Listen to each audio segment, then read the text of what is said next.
Remember that Memarayach is a derivative of Memachaik. And as you saw at the beginning of the chapter, Memachaik is the smoothing and scraping the hide clean so that they could be used as leather or as parchment. So Memachaik gives birth, so to speak, to the tulda of Memarayach. So Memachaik refers to leathers, hides, and Memarayach is smoothing any kind of softish substance that allows itself, it's soft enough to be molded. So that tells us that Memarayach is limited to those things which spread. Not everything which you can press into place would be an issue of Memarayach. That's what he's going to explain. Who's around to the about Koira? I don't mind reading, Rabbi. Go ahead, Anne. Thank you. Well, where are you? I'm sorry. I'm with my book. Is it on 921? 921. Yeah. The concepts of the Memarayach Act. Memarayach entails smearing, not pressing. It is important to understand that Memarayach is a tolda of Memachaik and must therefore fall within its general premise. Memachaik, the of Melacha, is basically an act of smoothing, a process whereby a solid surface is scraped or rubbed smooth by lateral, that is side-to-side, motions against a surface.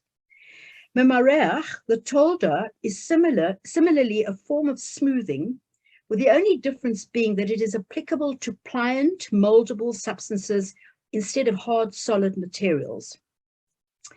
In the Midoraisa applications of Memarayach, for example, soft wax or congealed fat, the melacha can only take place with rubbing or smearing type motions. This can only occur with pressure that is applied in lateral side-to-side movements. Merely applying vertical pressure to a substance and thereby flattening it or changing its shape is not Memarayach, even if the substance becomes smooth incidentally in the process. The rabbinic restrictions on pressing the substance. Although pressing is not Memarayach midoraisa, there is a general rabbinic prohibition on evenly pressing a firm, semi-solid substance, such as wax or congealed fat, because of the likelihood that one will forget himself and perfect the finished surface by smoothing it.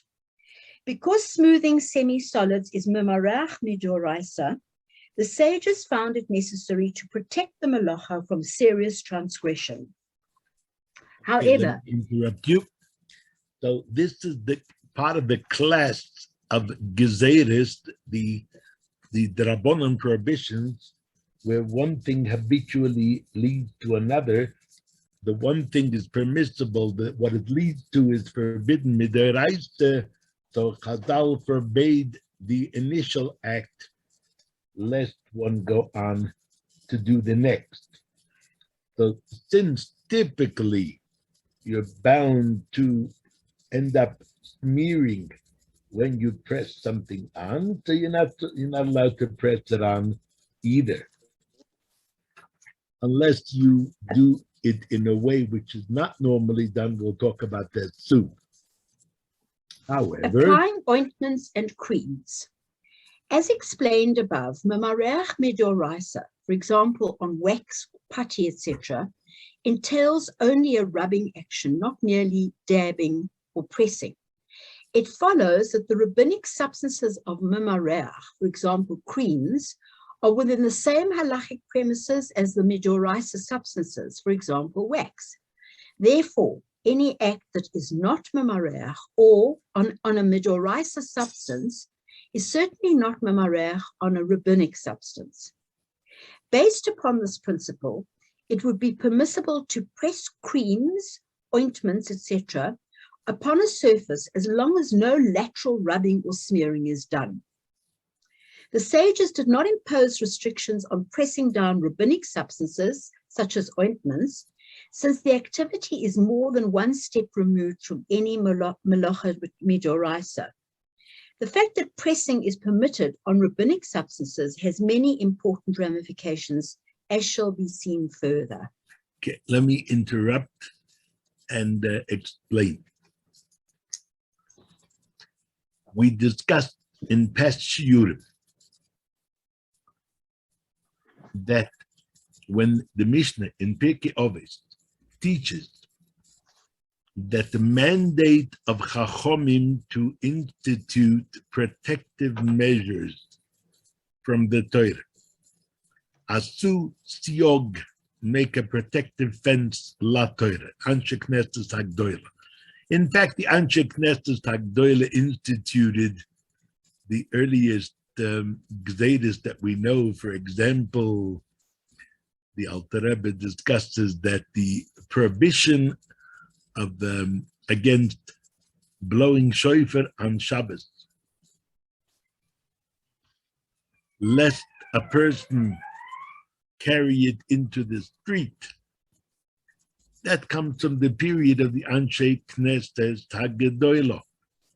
And they were the ones who adopted these measures because they found it necessary in their time that the people needed those protective measures.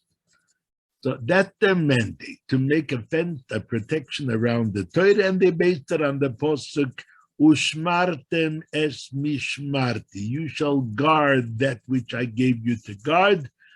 So that means that the Torah is itself meant to be guarded, so you make a guardrail around the Torah. But you don't make a fence to protect a fence. If you do, then you're elevating the fence to the status of the house. And that's no good, because we have to keep a distinction between the fence and the house, between what Torah said and between what Chachomim said. So we don't make protective measures for the Rabbonons. Clear? So now back to our case.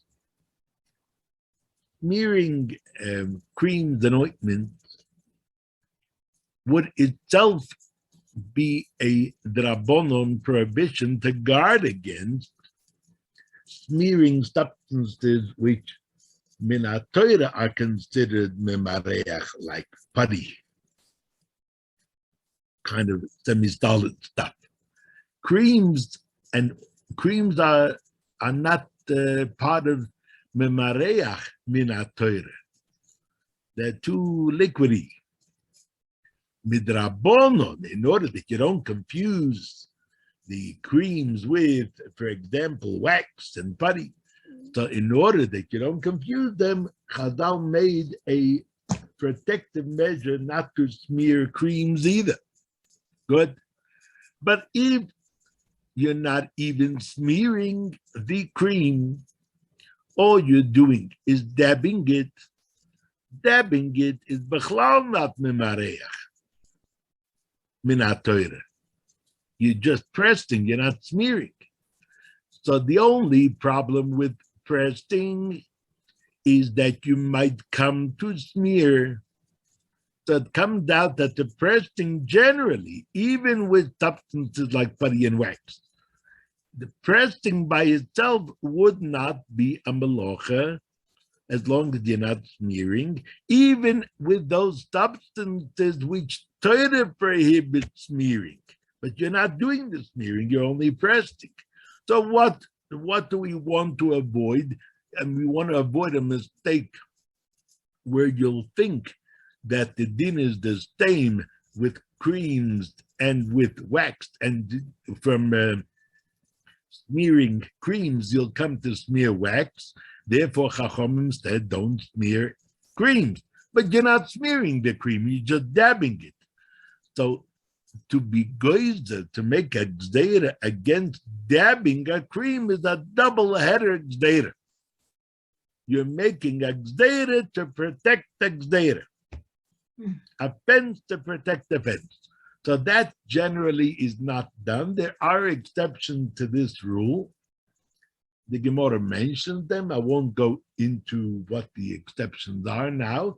They're not relevant to this melacha. But there are cases where Chazal saw that it's very easy to progress from 2 steps away to a melacha min haTorah. And in that case, they did make a gzeira l'gzeira because all of it is a protection for the house, not for the fence. Okay? But in our case, this double gzeira would not apply because it's a gzeira to protect the gzeira. Bottom line, you're allowed to dab on creams. So we'll see applications of this as we go along. 1, 2, 5. Applying ointments to a rash or wound. As stated earlier, smearing creams or ointments on one's skin is a rabbinical prohibition of Memarayach. However, when necessary, it may be permitted to apply a cream or ointment to skin if one is careful not to smear it on. For example, if a child is suffering from a severe diaper or skin rash and a cream or ointment is prescribed, one may gently dab the cream or ointment on the surface of the baby's skin while taking care not to rub or smear in the process. It is then permitted to allow the baby's own natural movements to cause the cream or ointment to be smeared over the affected area. If the cream or ointment is coming from a tube, it may be squeezed onto a flat surface, for example, the back of a spoon, and pressed, not smeared, against the skin. If the cream or ointment is coming from a jar, it is recommended that a Q-tip or spoon be used to remove the cream from the container instead of one's fingers. If a Q-tip is used, one should be mindful not to squeeze or press the cotton tip against the skin. That would be scheta. In all cases, one must be extremely careful to apply the cream or ointments to the skin surface by pressing motions only, not with the lateral side-to-side movements. Can you squeeze the tube? Okay, what would be wrong with squeezing the tube? Squeeze, scheta. Okay, anybody? Was squeezing something from the tube? I would think that if you were squeezing it from a tube, it wouldn't be liquid enough to constitute the right consistency of cream. I would think it would be too hard. Am I wrong? Okay. The point is, schita is squeezing something from the place where it's naturally stored, like a grape. Squeezing the grape, you're pressing out the juice. And otherwise, squeezing something from a place where it's absorbed, like a sponge. Squeezing anything from a tube is neither naturally part of the tube, nor is it absorbed in the tube. The tube is just a container. Some containers you can empty by turning them over, and others you need to squeeze out because it's a firmer substance. But there's no issue of schita from a tube. That's not a problem. The problem is what happens once it gets out of the tube. And that's where you come to Memarayach. I just want to remind you that it is forbidden on Shabbos to use medicines which are only used for in case of illness. So, for example, skin creams, people use it when they're healthy too. They use it to keep the skin smooth or for beauty. So if you regularly put cream on a baby's bum, when do a diaper, fine. So you can use that cream. Bechlal, a baby gets more leniencies because it's considered a choyle she'ein bois takone. Even when it's healthy, it's treated as a choyle in many respects. But in any case, this cream is used in good health, not only to treat a sickness, so it's not a problem. However, if it's a specifically medicated cream, which would only be used in case of some irritation or in case of some condition, then you should not use it, whether you're smearing it or dabbing it, because you're applying medicine on Shabbos. Okay. So remember, can I ask a question, or should I wait until the end? if it's part of what we're learning, ask it now. Yeah. Yes, So I please. thought the aqueous cream wasn't liquid enough to even use it, because I thought the whole thing of cream is that it had to flow. And if it was more congealed, it wouldn't be permissible. Am I wrong? Aqueous cream, well, it doesn't run. It's too thick to run. So you wouldn't smear it in on Shabbos, but you can apply it. But you can dab it. Okay. Okay. Thanks, Rabbi. Rabbi, can I ask? Sorry. Sorry to interrupt you. Go ahead.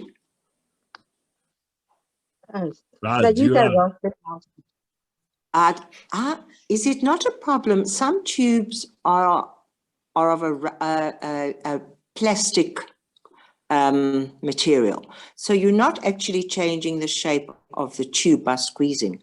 But a metal tube, by squeezing it, you are actually constricting and changing the shape of that tube. Is that a problem? No? Changing shape is not in itself a malacha. I'm getting an echo. Changing the shape of things is not a problem. You probably change shape of anything when you dump it in the rubbish. That's not a problem per se, unless you're creating a desired shape for some purpose.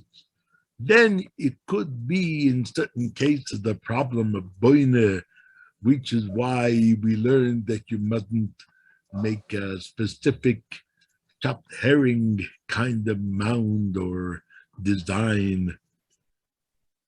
But it's not an issue in itself that you change the shape of a tube. Okay? Thank you. Rabbi, Yoni? I had bad psoriasis. Can I apply my creams on Yom Tov and Shabbos? Because I apply them every day, especially you apply it on a regular basis. Yeah.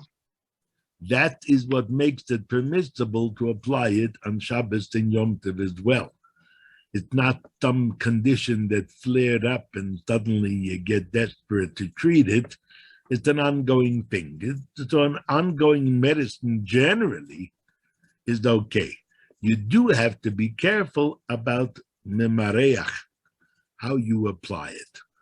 So I generally hold that the best idea is to put the cream onto a surface like a gauze before Shabbos. Cover it so that it doesn't get full of germs. And then on Shabbos, take it out of the covering and put it on your skin.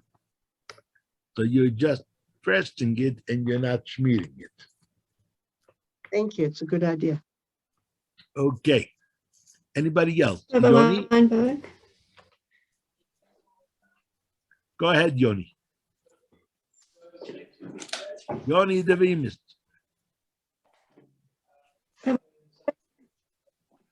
Oh, hi. I have one of my children gets very, very like raw skin during winter on their hands from washing hands, and it gets worse over like a 3-day Yom Tov. So we put olive oil on, but he usually uses hand cream during like winter, but not every day. Is that okay to put on? So look back at page 920 at the bottom, and he gives 4 examples of things with a loose consistency which may be used on Shabbos and Yom Tov. So one of them is actually olive oil. However, you could use a kind of moisturizing soap that does the trick as well. Otherwise, you could use the kind of glove into which you put the, what's it called, the hand cream, put on the glove, then take it off, and the cream is on your hand. Okay? You know what I mean? One of these kitchen gloves. But is it okay if it's bringing healing though, on Shabbos or Yom Tov? Yeah, in fact, it's a good idea to apply it regularly through the winter, and then it's not a problem to use on Shabbos and Yom Tov on account of in other words, it's not a problem on account of the healing. But since people normally do use hand cream, even in good health, as a protective measure, so even if you didn't apply it on a regular basis through the week, you would also be allowed to apply it on Shabbos and Yom Tov. Because it's not the kind of thing used only to treat illness. As long as you don't rub, is that the right? The condition. Yeah. Squeezing cream from a tube. If the cream or ointment is in a tube, squeezing the tube to extract the cream is permissible, but care must be taken to only dab it on, not to rub or smear it onto the skin. The actual squeezing of the tube is not Memarayach, even though the ointment forms a smooth stream, because this smoothing effect is completely unintentional and is therefore totally outside the premise of the malacha. Diapering a child after applying cream, etc. Once the cream or ointment is dabbed on, it is then permitted to diaper the child in the ordinary manner, even though the cream will spread and smear with the baby's movements. Applying ointment to a wound. Similarly, one may apply an antibiotic ointment to a wound if it is infected or might otherwise become infected by using the same method. The ointment may be squeezed from the tube and dabbed on. A Band-Aid may then be placed over the wound without smearing the ointment while applying the Band-Aid. The ointment should not be applied to the Band-Aid first for fear that one will forgetfully smear and spread it on the gauze. It should not be applied to the Band-Aid on Shabbos. Applying ointments to an infected eye. When treating an eye infection, one may apply ointments into the eyelids if needed. This does not contravene the prohibition of Memarayach because any smearing in the eye is completely unintentional. Using Band-Aids. It is permitted to open the Band-Aid wrapper if none other is available, see Korea. But care must be taken not to tear letters, which is Memachaik. The cellophane backing may likewise be peeled off the Band-Aid. When applying a Band-Aid, one should not tape it over itself, which is tofer, as for example, when bandaging a finger. In that case, the Band-Aid should be placed on the finger vertically along the length of the finger to avoid overlapping. Rubbing off excess ointments. It is permitted to rub off unwanted ointment from one's skin, example, excess ointment that seeps from beneath the bandage or dressing onto the surrounding skin. This is not Memarayach because there's no interest or need for any smearing effect. Therefore, the act of rubbing off is not within the premise of Memarayach. Rubbing in fact, in. You're doing the opposite of Memarayach. The idea of Memarayach is to rub on, and you're taking off. Okay, rubbing in to absorb a substance. According to some poskim, the rabbinic restrictions of Memarayach does not apply where one intends only to rub the substance into a surface and cause it to become absorbed. This type of action is completely excluded from the premise of Memarayach because Memarayach entails the smoothing of a substance that will remain in existence, not one that disappears in the smoothing process. Therefore, smoothing in this manner does not warrant any rabbinic safeguards. Example, rubbing grease or saliva into a concrete floor would not be Memarayach because the intention is to cause the substance to be absorbed into the floor. According to this view, it is conceivable that one may be permitted to rub petroleum jelly or a dense hand cream directly onto one's skin or desitin into a baby's skin, since the intention in these cases is to cause the cream to become absorbed. However, many poskim take strong exception to this lenient ruling. They maintain that no such halachic distinction exists and that smearing any dense substance is forbidden, whether it is to be absorbed or otherwise. One must comply with the stringent views on this matter. Yeah, according to the Alter Rebbe, likewise, there's no such difference whether you're smearing it in and it's absorbed or you're smearing it on. It's not absorbed. So make believe you didn't see it. Okay, plugging a leak. Plugging a leak with wax or putty. The Talmud states that one may not plug a leak or hole in a large barrel with a lump of wax, even if the wax does not become spread or smeared in the process and is not meant to form any kind of coating on the surface of the barrel. Pressing the wax into the hole or cavity is nevertheless a rabbinic prohibition related to Memachaik. However, plugging the hole in this fashion is not the Molacha de Moraisa of Memachaik, as shall be explained further. Memarayach, smoothing, not pressing.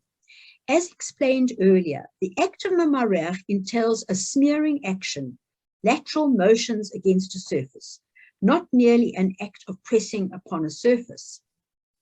In the case of the barrel, the mere act of plugging, that is simply pressing wax into the hole, is of itself not Memarayach because it involves no rubbing action against the wax. When simply plugging a leak, one wishes merely to fill the crack or hole in the barrel to prevent leakage, not to smooth or beautify the surface of the wax or the barrel. Mere vertical pressure is sufficient for the simple plugging operation. Any smoothing effect upon the wax that might also occur as a result of this vertical pressure is totally unnecessary and unintentional. As a general rule, unintended or incidental smoothing is not included within the premise of the melacha. Stop you there. Being Can that you plug the hole? Being that you don't need to smear it, so Chachomim were not concerned that you might come to smear it. In a substance which usually is smeared, then even if you pressed it, if it's a deraisa kind of material like wax, then they made it gzeira not to press it so that you don't come to smear it, not with creams, but with something like putty or wax, then they made it gzeira not to press it lest you come to smear it. If it's something which is usually smeared, it fulfills this purpose by being smeared. But if you're plugging a hole, you don't need to smear it. So we're not concerned that you'll come to smear it. There's no reason for it. So you can plug a hole. You can plug a hole. Yeah. The rabbinic restriction on plugging a hole with wax. The sages prohibited any manner of plugging a hole with wax because properly sealing the leak ordinarily entails the spreading of the wax sealant with lateral motions. Thus, There is a serious concern that the average person is likely to forget himself, and while attempting to cover the hole thoroughly and completely to achieve a watertight result, will smooth and spread out the wax with lateral motions. So you can or you can't. Okay, it's not so clear.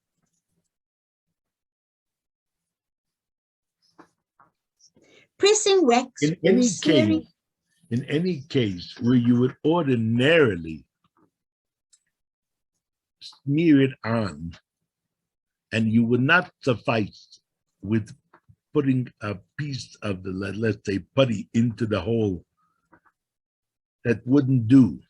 You'd be concerned that it's not watertight enough. So in any case where during the week, you would ordinarily smear it, you're not allowed to press it on Shabbos as a gzeira, so you shouldn't come to smear it. In any case where you would ordinarily suffice with just sticking a ball into the hole, that's generally enough, then it's okay to press it in, because like I said before, we're not concerned that you will come to smear it, because in the ordinary course of events, you wouldn't come to smear it.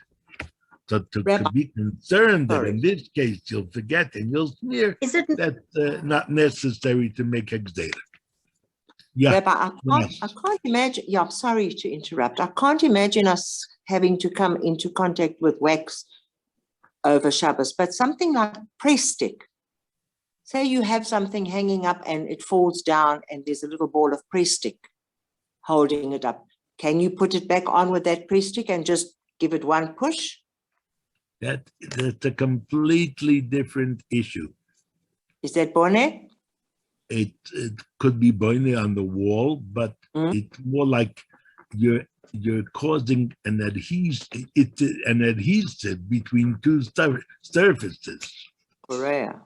That the teufel. But that would be the issue there, not so much the issue of the putty itself. What you said, you can't imagine a case where we'll come into contact with wax or whatever. Next paragraph is a pretty common example. Thank you. Can I just ask a question, Rabbi? Isn't it plugging the hole in the barrel, makeh b'patish? Good. Anybody want to help? Why is it not makeh b'patish? If you were first making the barrel with a hole, and you made sure that the liquid doesn't escape the barrel by plugging it, that's the way you construct the barrel, like a bung. But if you were using that wax as a bung, then yes, that could be makeh b'patish. But now we're talking about a barrel which already existed and that already contained things, and it sprung a leak. It developed a hole, and you want to fix the hole by pressing in a ball of whatever. In that case, the barrel was a barrel, and it was functional. So now coming back and plugging the hole is not makeh b'patish. Okay? Okay.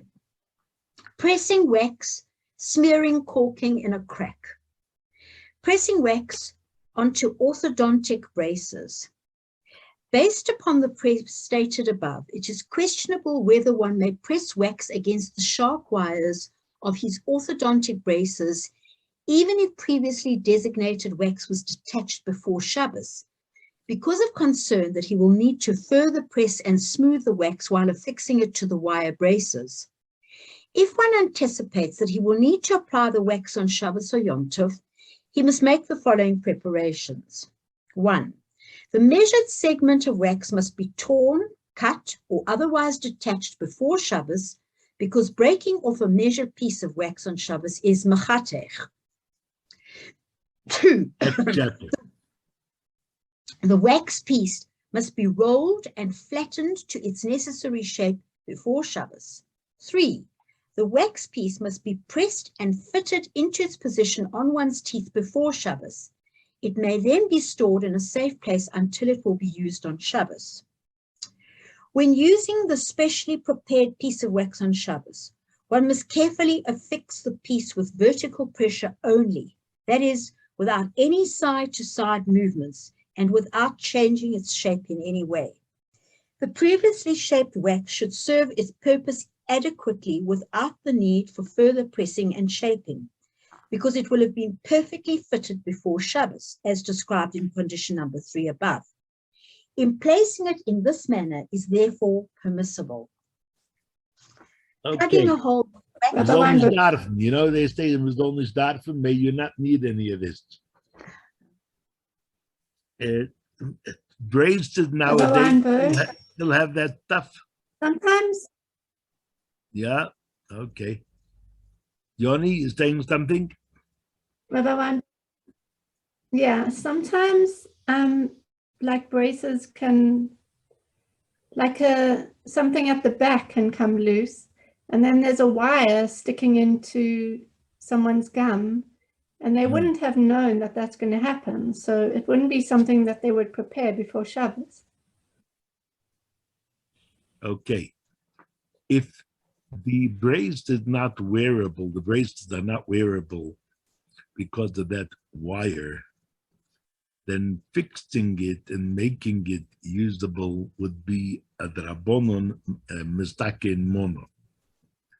Fixing a kela, like fixing your glasses, if the lenses came out or the screw came out. So not a good idea. No.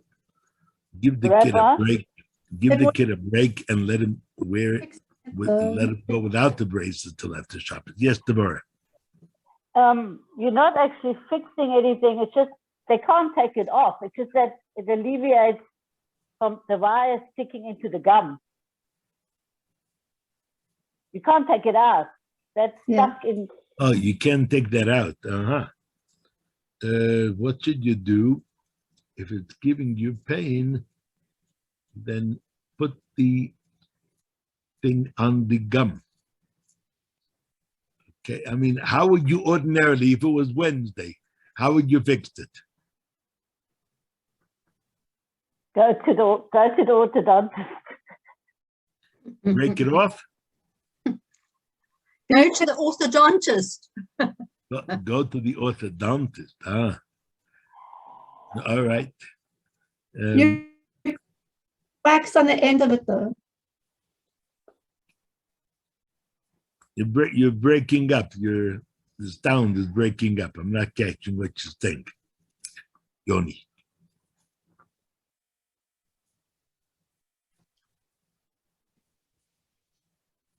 She said, can you put wax onto the end of the wire? So it's a difficult business because you're going to end up smearing it with your finger. It's just about impossible to have a wad. And only if you have prepared pre-cut wax. Is it possible to bend the wire the other way so that it doesn't stick into your gum? It's a long time since my kids have had braces. I don't remember these issues. I remember rubber bands, not wires. Okay, you should be able to bend it in such a way that it doesn't go into your gum, and then go to the orthodontist on Sunday, Monday, whenever he gets back. Anything else? Okay. Plugging a hole with wax or cork. Plugging a hole or crack in a vessel. 1 second, example, and please stop. Please stop. I just want to take other questions. Just the last section of this thing. Yeah, okay. Nobody has questions, so go ahead. Plugging a hole or a crack in a vessel, for example, natilas yadayim keli, washing cup with a cork strip or chewing gum is also prohibited. The cork strip is also muktzah. Cutting or putting off the required amount from the roll would also be the melacha of Memachaik.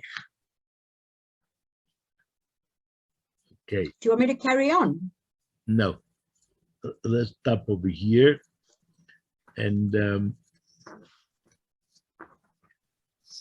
let me finish with the scheduling. I don't remember whether I told you I'll be around the Mitzvah Shem next week, but away the following week.